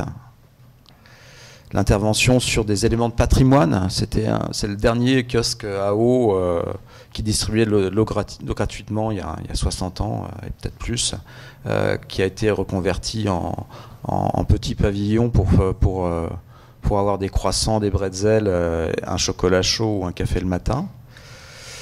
Des interventions sur cette ligne rouge, sur l'éclairage. Ça, c'est un petit totem, et il y a un bouton au centre des murs et qui permet la nuit de venir éclairer ce qui se passe derrière le photographe. Des interventions discrètes, des fois, tout simplement sur les lanternes ou l'éclairage existant. Là, on est sur la rue Guillaume Tell, évidemment, avec des pommes et des flèches. Des interventions Porte-Jeune, qui est un bâtiment rouge de Reichenauer, enfin, qu'un élément rouge prédominant. Il est derrière nous, on ne le voit pas là. Et puis là, on a fait intervenir nos amis de Topothèque de Berlin sur une intervention de peinture au sol, sur la manière de traverser ce grand espace avec une énorme station tramway. On intervient, nous, sur Mulhouse, après la réalisation du tramway en couronne de ce premier boulevard du grand centre. Et forcément, c'est formidable pour la ville. Ça change énormément de choses dans la ville, mais pendant quelques années, ça a été très difficile pour les commerçants du centre-ville. Et Mulhouse, comme pas mal de centre-villes en France, c'est un centre-ville qui, à l'époque, est extrêmement paupérisé. Il y a beaucoup de commerces en rez-de-chaussée, mais les étages ne sont pas occupés. Donc tout le travail, ça a été de transformer tout ça, ou d'initier en tout cas cette transformation. Au-delà des parcours scénographiques, tout simplement des signalétiques pour reconquérir aussi la ville à pied ou à vélo. Donc avec une manière de flécher l'espace central, d'accompagner les déplacements piétons en donnant les temps de parcours pour les piétons ou pour les cyclistes. Et puis une reconquête globale des espaces publics. Là, on est place de la Paix, donc quand on est arrivé, c'est cet état, quoi, un peu comme à Rennes, des nappes de voitures un peu partout. Et puis, la voiture, en fait, elle avait sa place dans des parkings silos en structure résistant qui étaient sous-utilisés. Donc, on a fait aussi un travail pour resignaler ces parkings, les remettre dans l'espace depuis les arrivées extérieures, et puis retravailler aussi sur l'aspect monétaire pour qu'il soit séduisant aussi pour les gens. Et ça nous a permis d'éponger l'espace public, comme au Jardin des Géants également, et retrouver d'autres qualités. C'est une place de marché, c'est aussi une place maintenant où on a des commerces avec des terrasses. Alors vous voyez les inscriptions au sol des roues de Mulhouse, c'est le symbole de Mulhouse. Donc toujours cette recherche de la culture. Pourquoi la roue ici? Parce qu'il y avait un des canals, c'était une ville avec beaucoup de canaux, qui ont tous été asséchés, qui ont tous pratiquement... il y a peut-être un qui existe encore. Et donc on voulait symboliser ces canaux, la présence de ces canaux par les roues. Avec des bancs à l'échelle de la place, avec une sculpture fontaine qu'on a faite avec notre ami Quentin Garel, dont vous avez vu le travail tout à l'heure sur les têtes cracheuses au Jardin des Géants à Lille. Là, ce sont des grenouilles cracheuses. Alors la petite table, il y a un mouvement qui est rigolo, c'est un temps d'arrêt dans la ville, et les gens jouent ce temps d'arrêt. L'eau monte progressivement, et plus l'eau monte, plus elle recouvre la tête des grenouilles qui ne finissent par plus cracher. Sauf les plus grosses. Sauf les plus grosses. Et puis l'eau descend, hop, et là, de nouveau, l'eau, la fontaine est remplie par ces grenouilles cracheuses. Alors, qui est intéressant juste par rapport à ça, et notamment cet ouvrage qui est un petit peu délicat, c'est une fontaine, c'est des sculptures, elles sont en bronze. On a eu un peu de stress au début à se dire est-ce que ça sera pour l'espace public quelque chose d'assez résistant. On a réfléchi sur la manière de sécuriser pour éviter que les gens se barrent avec les grenouilles simplement, hein, parce que c'est toujours des tests. Et puis c'est quand même une grande table d'eau avec des surfaces à taguer, faciles, tout ça. On nous a beaucoup alertés, la mairie était inquiète de ça, et en fait aujourd'hui c'est un espace qui vit hyper bien, c'est-à-dire qu'il n'y a absolument pas de dégradation sur cet espace-là. Les gens, encore une fois, se donnent rendez-vous là, c'est un peu comme les grandes trails à Rennes, ça devient vraiment un spectacle, les gamins jouent dedans, etc., tripotent l'eau, tripotent les grenouilles, et c'est absolument respecté par tout le monde. Donc maintenant, cette place, elle s'est transformée. Là, on voit les premiers commerces qui ont reconquis l'espace commercial qui était déserté, avec un café-librairie. On a travaillé également sur le bâtiment annulaire. Quand on sort de la gare, c'est le premier bâtiment qui nous permet d'aller vers le centre-ville. Donc un bâtiment qui est... Bon, après, on n'aime pas, mais qui a un beau patrimoine des années 60-70, une forme d'annulaire, mais avec un patrimoine paysager absolument déplorable, si ce n'est les grands arbres. On l'a simplement restructuré, mais vraiment avec peu d'argent. Donc l'intervention assez simple, refaire tout simplement une traversée directe, marquer l'annulaire avec ses ondes, et puis une reconquête de plantations avec des événements rouges au printemps. Ça donne ça vu d'en haut, assez simplement, puis c'est devenu un endroit où on retrouve un plaisir de le traverser globalement. Donc un peu plus loin, on voit l'annulaire au fond, on longe cette avenue de Vicky avec le musée des Beaux-Arts, le théâtre, centre chorégraphique, un vieil hôtel, l'hôtel du Parc, très beau à Mulhouse, et puis cette place Guillaume Tell occupée par des voitures, alors que juste derrière, il y a un énorme parking silo qui est à moitié vide. Donc pareil, réopération de reconquête d'espace public, un peu majeur, de replantation.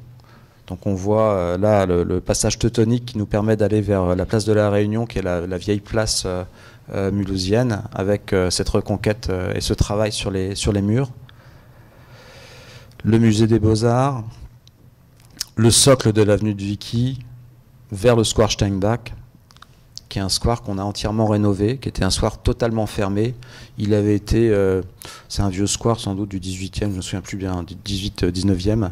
Il avait été restructuré les années 70 avec des charmantes fontaines en béton, hideuses évidemment, et pas mal de plantations qui avaient totalement fermé le square. Donc c'était... Une partie du musée y allait encore, mais c'était vraiment un lieu assez mortifère dans les usages. Donc on a éclaté toute la strate basse, on a tout réouvert, voilà, de manière à retrouver des horizons. On a refait des cheminements clairs et simples pour que le square devienne un espace traversé. On a lutté et milité pour qu'il reste ouvert la nuit, ce qu'on a réussi à avoir. Voilà, on a retrouvé des sculptures perdues. C'est ça, pour qu'il ne soit pas clôturé. En fait, la vraie discussion, c'est, encore une fois, cet espace vivait mal. Il y avait beaucoup de délinquance, beaucoup de trafic la nuit, etc. Il y a deux options possibles. Et on a travaillé avec la mairie pour que ça soit celle qui nous semblait la plus pertinente. C'est-à-dire, le premier sentiment, c'est de vouloir fermer et de dire il faut tout fermer parce que justement, on ne contrôle pas ce qui se passe la nuit. Il faut absolument grilles, etc., fermer. Et en fait, on a fait exactement l'inverse. C'est la deuxième option et qui est la bonne parce qu'aujourd'hui, en fait, les usages sont complètement apaisés. Le fait de voir, de pouvoir le traverser facilement, d'être inscrit encore dans les déplacements du quotidien, fabrique une forme de sécurisation de l'espace. Oui, moi j'aime bien parler d'autopolissage. Que le fait qu'il y ait du flux, qu'il y ait des gens, qu'il y ait des échanges, tout ça, d'une certaine manière, ramène une qualité d'usage des espaces de vie. Et puis il y avait des espaces de jeux qui étaient, pareil, vraiment mortifères. Donc on a essayé de ramener des jeux un petit peu intéressants, avec des sols vivants en bois. de ramener des bibliothèques de rue, de faire en sorte que l'espace de jeu pour les enfants soit aussi un espace où les adultes puissent attendre avec d'autres qualités. On a ramené un grand banc autour d'une butte qui était une ancienne rocaille, qui avait été complètement recouverte, avec de grands arbres, donc de manière à protéger ces grands arbres qui étaient souvent piétinés. On a juste entouré cette butte d'un grand banc, souligné la butte, on va dire. Et donc c'est devenu un lieu majeur de vie. Dans la continuité de cet axe, ce qu'on voit au bout, le centre chorégraphique rénové, il y a le passage du théâtre. Et le passage du théâtre nous amène sur une petite rue arrière où on est intervenu assez sobrement. Requalification avec de l'espace public, là pas en pierre partout, donc, mais en enrobé avec toujours des fils de pierre, et puis plantation au pied des façades et plantation sur les parties sur dalles avec des plantes en pot, assez sobrement. Toujours dans le fil rouge, place de la Réunion, donc cette vieille place qui est le symbole du centre-ville de Mulhouse. On est simplement intervenu pour mettre cette grille rouge dans le parcours du fil rouge, et puis on a utilisé un mobilier d'une designeuse qu'on a mis, Lucille Soufflet, merci, qu'on a mis en place sur cette place de la Réunion. Donc des choses des fois qui sont parfois relativement minimes, et justement le parcours rouge c'est aussi ça, le fil rouge, des fois c'est juste un clou au sol. C'est ce que parfois les adultes ne regardent pas, mais comme à Rennes, vous avez pu voir un travail sur l'hermine, sur des animaux incrustés au sol, des petites phrases, des petits pas. Ce qu'on aime bien, c'est aussi s'adresser aux enfants qui ont, contrairement aux adultes, ont tendance à regarder en bas et pas forcément en haut, ou en tout cas sur des choses qui sont infimes à voir, mais qu'il faut regarder et qui permettent de redécouvrir globalement le paysage dans lequel on vit. Mutabilis, on a fini un peu la présentation de ces 5 projets. C'est une agence donc, de Quincersen, comme vous l'avez vu, c'est une agence qui aime bien maîtriser ses projets techniquement. On fait sans doute partie des rares agences à faire l'économie de nos projets. Donc on ne donne pas ça aux ingénieurs. Quand on dessine un trait, on sait combien il coûte, on sait le décrire techniquement, on sait le suivre. Alors ça demande beaucoup d'investissement dans tous les sens, mais c'est ce qu'on aime faire. Ce qu'on aime faire, c'est aussi aller avec les gens de notre équipe sur les chantiers pour placer les plantes. Alors, c'est pas quelques dizaines de plantes, hein. On est en milliers. Là, la semaine prochaine, on a encore 20 000 plantes à placer à Rouen. Mais on passe des journées avec nos collaborateurs, les jardiniers des entreprises, les ouvriers globalement, qui sont forcément nourricières dans l'apprentissage du travail du sol, de l'assemblage des plantes. Et puis aussi, ça nous permet de réfléchir avec Juliette sur d'autres manières de travailler des sols qui pourraient être souples. Là, c'est pas simplement les plantes qui se déplacent, comme dans le jardin en mouvement de Gilles Clément. Ce sont les sols des cheminements qui sont en mouvement. Donc on a simplement dessiné des pas japonais avec du fer à béton qui ont été galvanisés. Et puis on s'est amusé à les... Alors ça pèse lourd, hein. On s'est amusé à les placer avec Juliette sur le jardin des Messaches à Saint-Denis. Voilà, je vous remercie.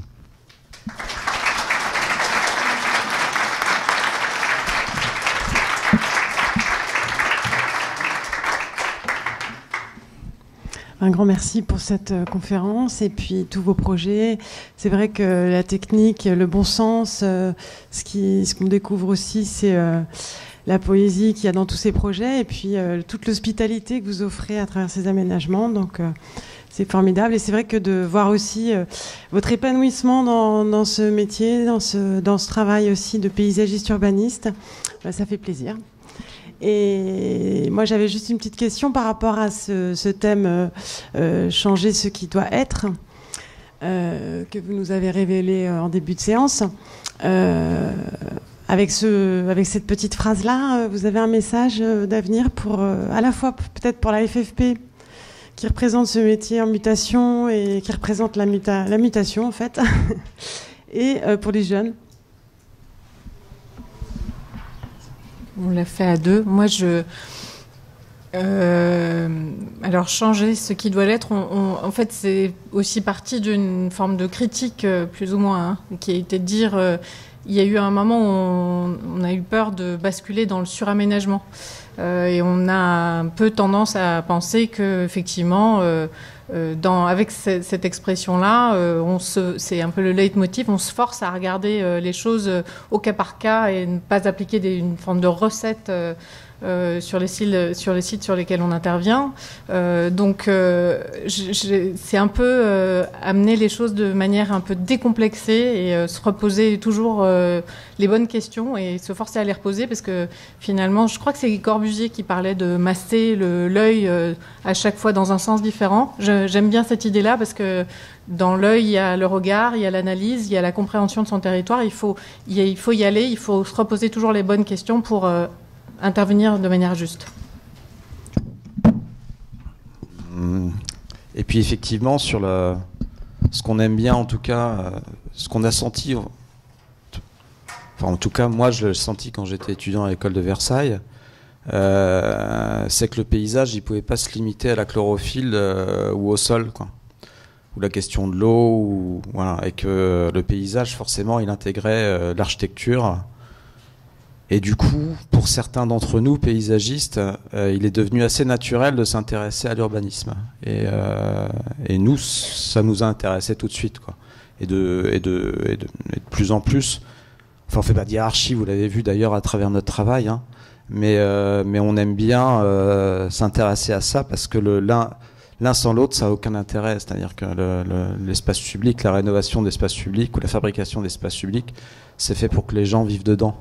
Et donc il faut s'intéresser à la manière dont ça travaille avec les rez-de-chaussée ou avec les programmations des bâtiments, avec la manière d'utiliser l'espace public avec les flux, la manière de gérer l'espace public sur la partie ouverte ou fermée la nuit. Par exemple à Rouen, on se pose une question sur un parc qu'on a conçu fermé. Le maître d'ouvrage aujourd'hui se pose la question de le laisser ouvert complètement. C'est intéressant parce que c'est un processus qu'il n'avait pas du tout au départ.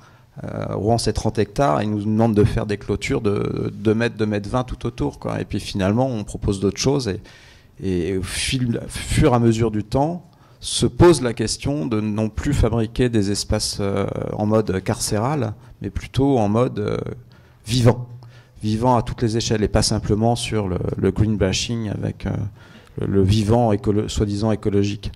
Donc oui, changer ce qui doit l'être, il y a plein de choses qui changent très vite pour nous en permanence, sur lesquelles il faut s'adapter. Il faut sans doute se battre pour éviter qu'on fasse des choses trop superficielles, qu'on se pose les bonnes questions. Moi j'aime bien ce que disait Juliette sur le Corbusier, on partage le même avis, parce que on s'est fait peur des fois sur des projets, on s'est dit mince, on a trop dessiné. Et quand on commence à se dire ça, c'est qu'il y a un problème, on est allé trop loin. Et c'est pas facile donc de se remettre en cause en permanence, parce que forcément, on a nos petits démons. Il y a des choses qu'on aime bien, on a envie de les développer, les répercuter, et puis il faut se reposer systématiquement, donc avoir le temps de poser le projet pour être le plus juste possible, la question du projet pour être le plus juste possible. Est-ce que parmi vous, il y a des questions ou des remarques ?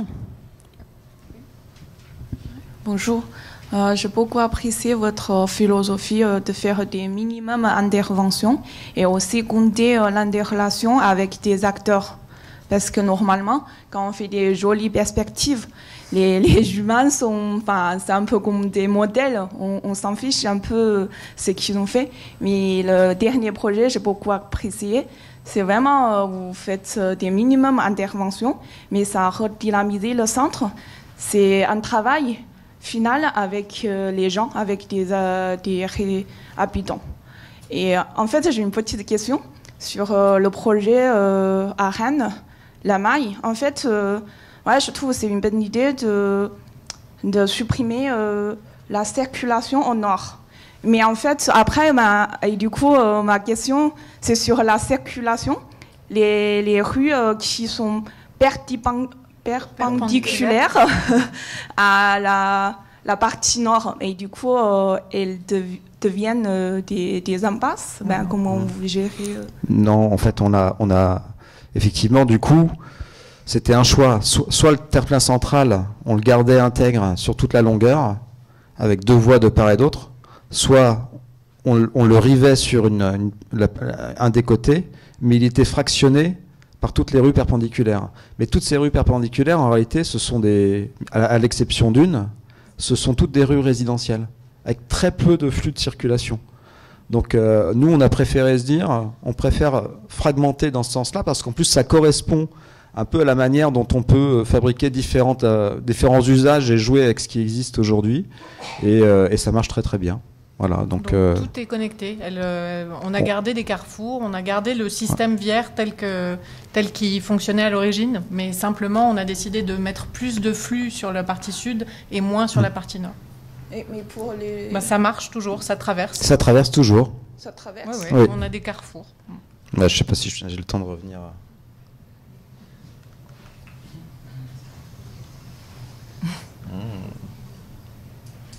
Effet stromboscopique.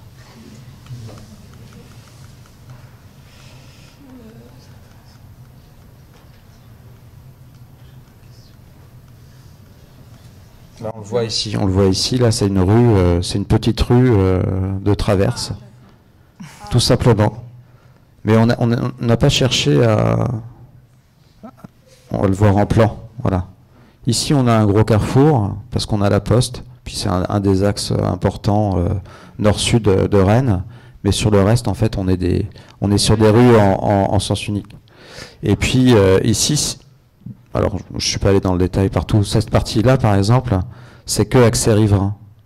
Mais cette partie-ci, on a conservé une partie du flux sur une petite partie, sur 200 mètres, au nord. Parce qu'il y avait un gros garage, puis c'était trop compliqué de tout couper. Il y avait la poste avec ses heures et minutes. Voilà.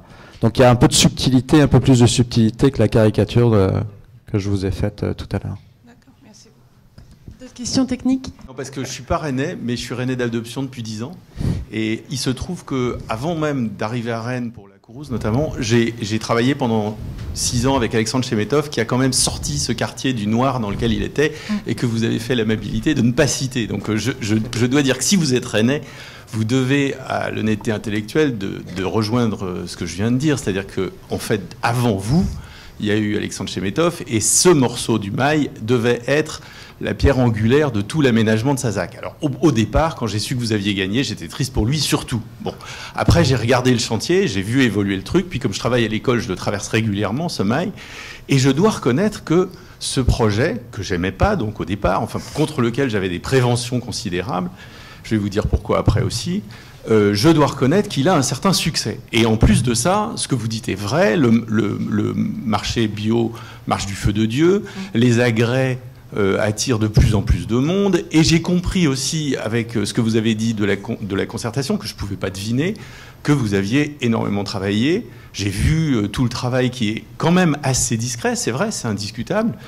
Moi, je ne peux pas m'empêcher de regretter le Mail. C'est-à-dire que j'ai le sentiment que le Mail n'existe plus. Et j'ai compris aussi la manière dont vous avez présenté l'histoire du lieu.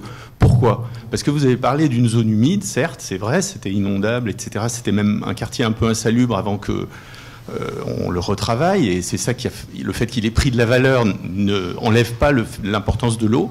Mais au départ de ce Mail, il y a quand même un projet d'un ingénieur qui en avait fait une espèce d'île, c'est-à-dire il avait dessiné le canal et un autre canal de l'autre côté, donc il était une île plantée de 2 lignes d'arbres magnifiques devant le château, donc vous n'avez pas parlé non plus. Hein. Donc vous avez présenté l'histoire d'une manière avec un storytelling d'enfer, mais vous avez un point de vue, quoi. Après, honnêtement, je ne peux pas vous le reprocher. Et ce que je trouve vraiment réjouissant, et c'est pour ça que mon commentaire n'est pas seulement une critique, c'est aussi...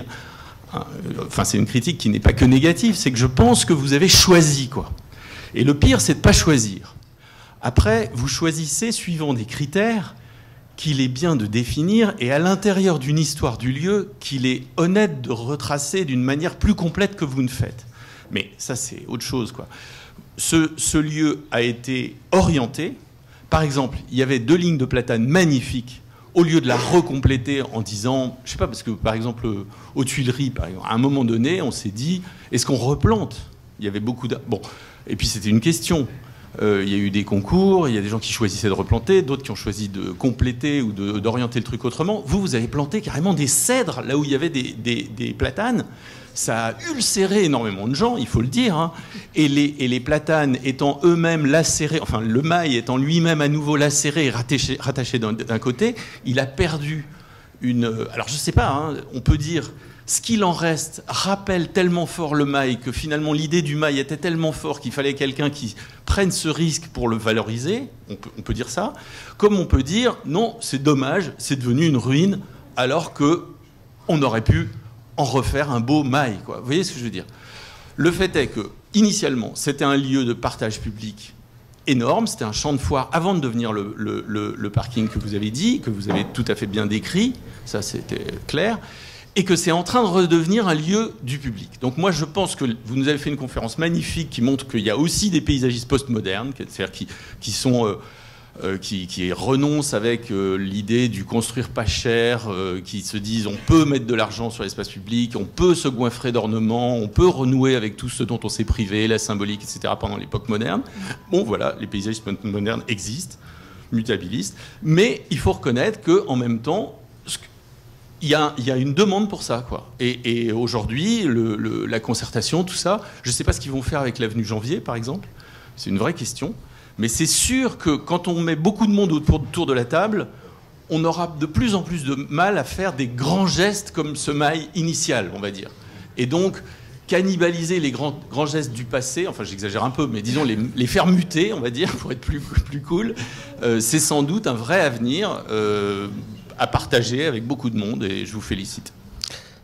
Merci, je vais juste répondre. Alors, c'est un oubli Alexandre Chemetov, parce que effectivement, sur l'urbaniste, tout le quartier est bien plus vers Clenay. Mais effectivement, nous, on n'a pas eu affaire à Alexandre parce que le mail a été sorti de sa maîtrise d'œuvre. Il avait fait le choix de vouloir faire passer les flux au centre. C'est un truc qu'il a un peu mis sur le rang, c'est ce que j'ai compris d'un point de vue de l'histoire, que la ville du coup a relancé un appel d'offres et on n'était plus vraiment dans la ZAC puisqu'on n'avait plus Alexandre comme superviseur. C'est peut-être pour ça que je l'ai pas cité, mais effectivement il a fait un travail formidable sur tout ce quartier. Et c'est lui qui a encadré le développement de la tour de Jean Nouvel, du projet de Jean Nouvel, et c'est lui qui a réalisé le pied de la tour de Jean Nouvel également. Sur l'historique. Alors effectivement, on a parlé plus des projets de Mutabilis que de retracer toute l'histoire d'un projet. Effectivement, on a fait toute l'analyse sur le mail, ses canaux, ses rangs, pas de rangs, moins de rangs, etc. Le changement des essences, tout ça, ça a été fait. Un gros travail avec la BF qui a été relativement pénible là-dessus parce qu'ils voulaient remettre du stabilisé partout. On avait proposé de restaurer 4 rangs, mais 4 rangs non continus. Parce que pour faire une ligne, on n'est pas obligé de mettre des arbres partout. Et pour travailler sur la latéralité, on voulait ramener du plurispécifique parce que c'est une nécessité pour demain. Les arbres, notamment, ceux issus de pépinières aujourd'hui, ils sont souvent multipliés avec le même génome. Du coup, quand il y a une maladie sur l'un, il y a une maladie qui se répercute sur tout. Donc, on a planté effectivement des cèdres. Parce que c'est la persistance, parce qu'en Bretagne, il y a un paysage qui est triste et morne comme l'hiver. Hein. On a ramené des ptérocaria, on a ramené des cédres-là, on a replanté d'autres platanes, mais on n'a pas replanté les rangs. Et d'ailleurs, ce plan-là est faux, hein, parce que l'ABF nous a imposé de replanter que 3 rangs en réalité. On ne sait pas pourquoi, mais voilà, c'est des décisions comme ça qui ont été prises. Sur la concertation, je vous rejoins totalement. J'aime pas la manière dont Rennes est en train de dévier aujourd'hui. On a l'impression que maintenant c'est les habitants qui vont décider de tout. Donc on fait une passerelle parce qu'un habitant en a eu l'idée. Je trouve ça absolument terrible. Alors ça s'inscrit dans une démarche relativement populiste qui est en train de qualifier un petit peu tous les pays occidentaux aujourd'hui. On peut faire des bonnes concertations. Pour moi, la bonne concertation, c'est de travailler avec les gens de manière à ce qu'on les interroge sur ce qu'ils auraient envie d'avoir.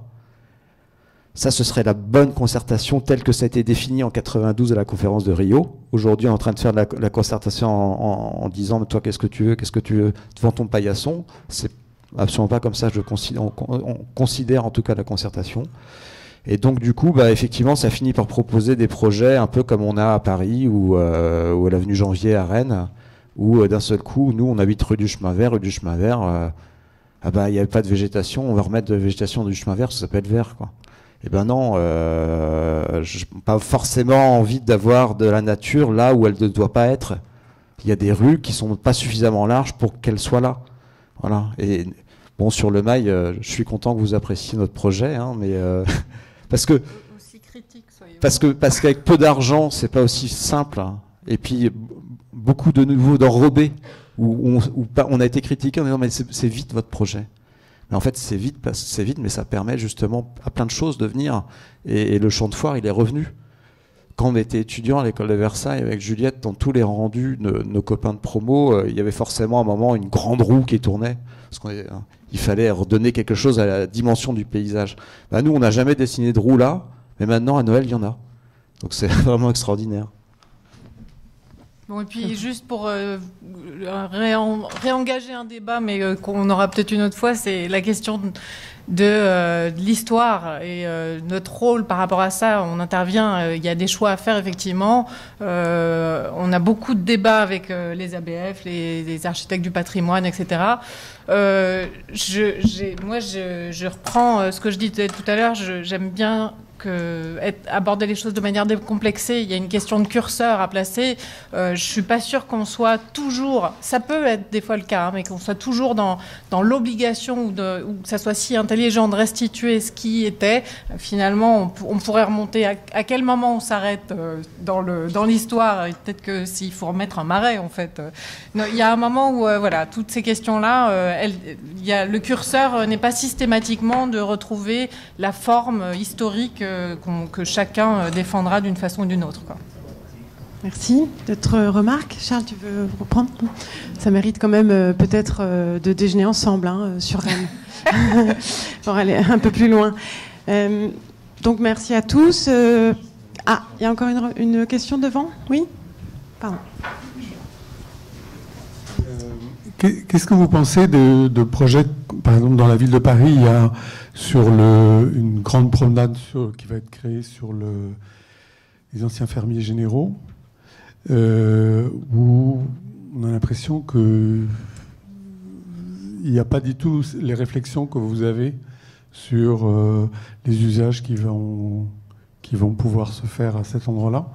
C'est-à-dire, on va mettre quelques plantes, des machines de sport, et puis... en tout cas, il n'y a pas tout ce discours qui me semble assez intéressant. Et puis, vous parliez de planter avec les collaborateurs. Vous avez essayé de planter avec les habitants. Qu'est-ce que ça donne?